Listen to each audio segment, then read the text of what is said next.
In today's video, I learn how to master truck foreplay. I think that's how you turn it on. Break some plastic. Oh, it broke. And get confused by a flap. What is this for? What does this do? But first, today's video is sponsored by the new Corsair RX 120 IQ Link series of fans. They're the new stripped-down entry into the IQ Link ecosystem with its very convenient single cable management and fan daisy chaining, which makes PC building a cinch. The starter pack even comes with the little IQ Link brain.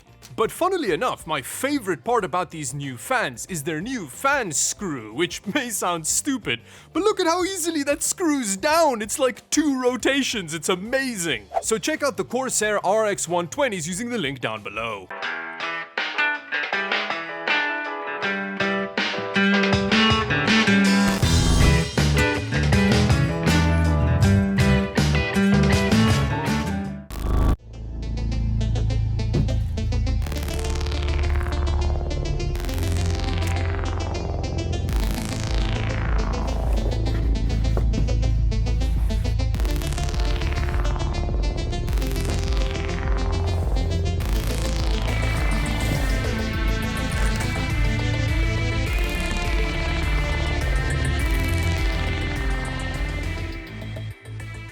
Now, of course, it was only a matter of time before somebody built something like this. I mean, I'm surprised it took this long. I still haven't figured out how the I/O works on it. There's bits of PC poking out the bottom, but I don't know where you plug stuff into it. But I'll figure that out eventually. The wheels turn.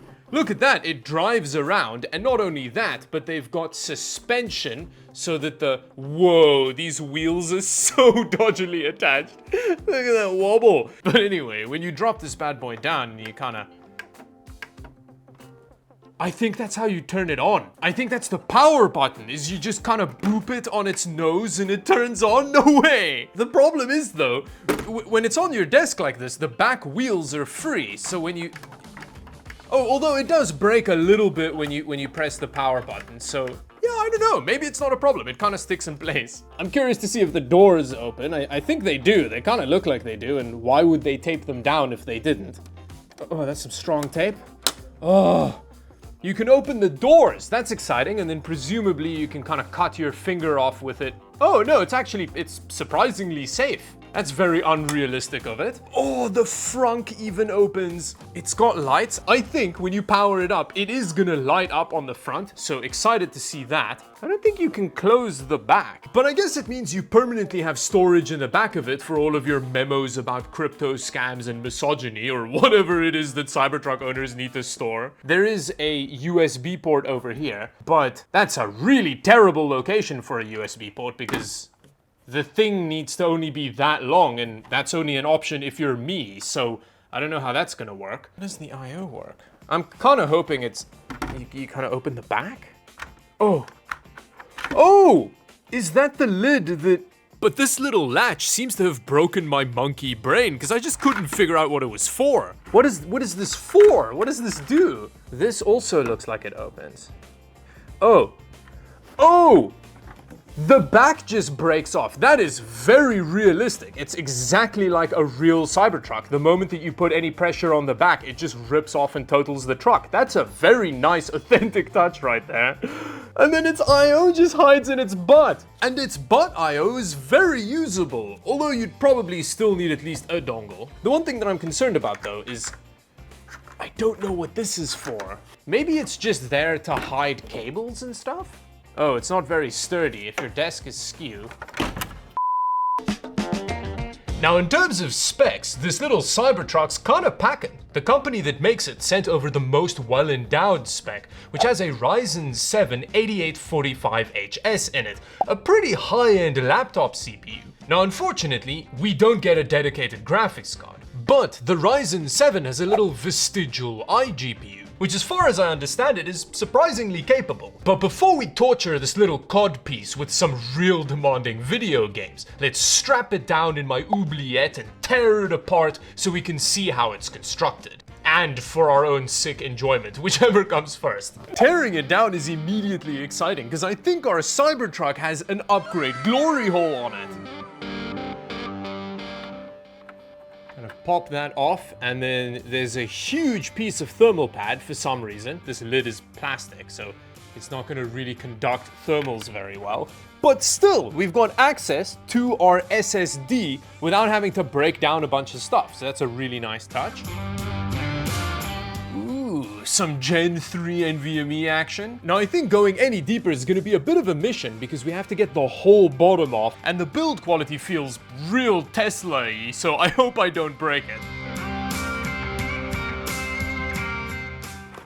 Oh wow, that separates out real easy, and it's not separating out in the way I was expecting. It's just the whole bottom of the car coming out. Here's the little PCB that connects all of the lights and power button and stuff up, which uses a ribbon cable to connect to the PC in the kind of center of it. And there are a couple of PCBs that extend out like this with a single LED on it, which is presumably for the tail lights. Then this is just the shell of our Cybertruck. Next, I think we have to remove the seat plastic bit, which has a real made by Mattel feeling to it.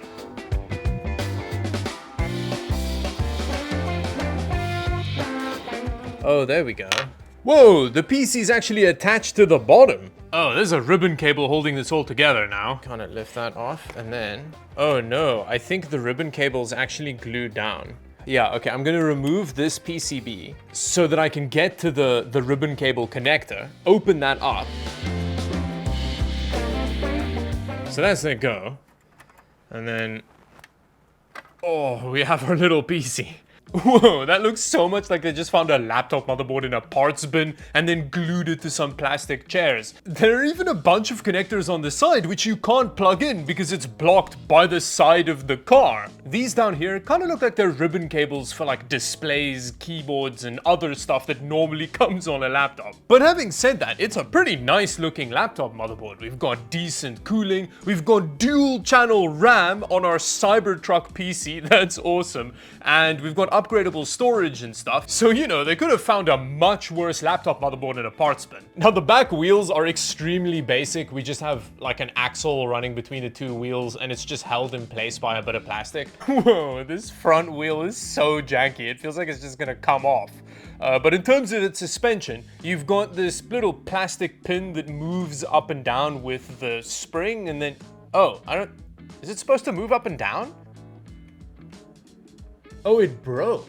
Wait, how did it break? I barely touched it. Yeah, so this side is an example of how it's supposed to work. So you got the little peg that comes through the body with the spring. But where's the power button? Oh, that's how it works. Okay, that is the power button that you have there, next to the front USB 2 port. That faces down into the body, and when the suspension pushes up, this bar pushes and hits the button. Okay, I see how that works now. Cool, okay. So with the mysteries of the surprisingly rudimentary construction of the little Cybertruck PC unveiled, let's fire it up. Now, in order to power our little Berber Cybertruck, it uses quite a beefy 100-watt external power brick, which means despite it not having a dedicated graphics card, it should be able to game reasonably. I think its iGPU is pretty powerful.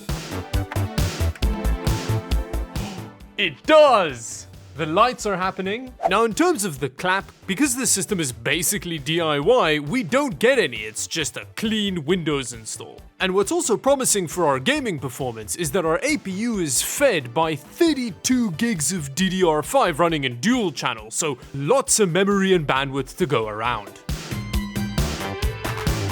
Look at that! At 1080p low settings, Counter-Strike was a little bit stuttery there, but we're getting over 100 frames per second. Wow, this is so much better than I was expecting. I mean, I guess it's because the last time I interacted with an APU kind of gaming situation, I was getting 10 frames per second here, so I don't think me being impressed by it means much. Now, temperatures are quite giggity at the moment, which mixed with the pretty substantial fan noise coming from the Cybertruck is a bit weird to me, considering how much cooling is inside the Cybertruck. So apparently trucks drawn by children aren't great vessels for airflow. Who would have known? Now, moving over to Doom Eternal at 1080p medium settings, means we lose a decent amount of frame rate and gain some temperature for our effort, but it's a very playable experience, which again, compared to what I've been experiencing recently, is an impressive change. Fortnite can happen on this system.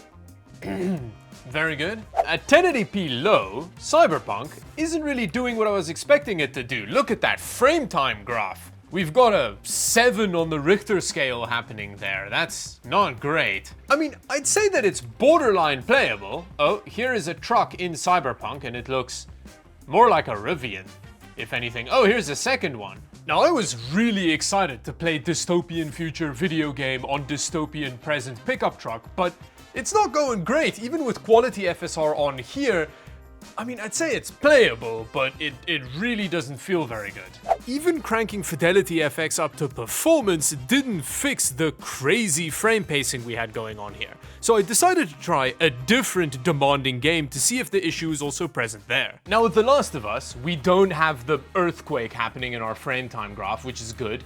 It feels a little bit better, but I mean, the frame rate's not as high as it was with Cyberpunk, here at 1080p low, I think I forgot to say that.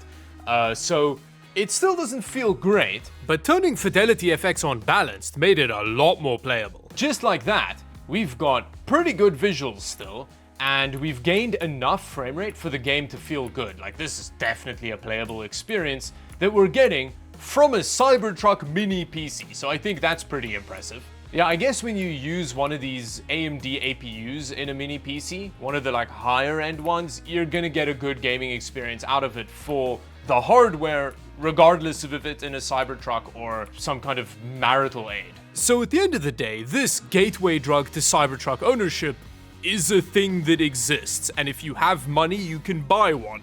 That's about as much as I have to say about it. So yeah, thank you for watching, and until the next video, bye bye.